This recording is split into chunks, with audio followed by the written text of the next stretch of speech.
بسم الله الرحمن الرحيم. سبح اسم ربك الأعلى الذي خلق فسوى والذي قدر فهدى والذي أخرج المرعى فجعله غثاء أحوى سنقرئك فلا تنسى إلا ما شاء الله إنه يعلم الجهر وما يخفى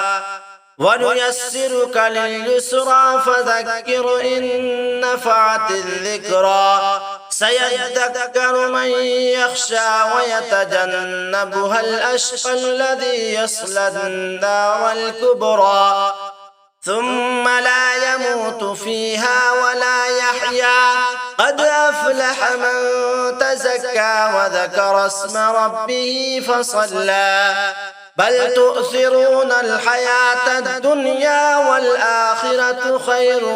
وأبقى إن هذا لفي الصحف الأولى صحف إبراهيم وموسى.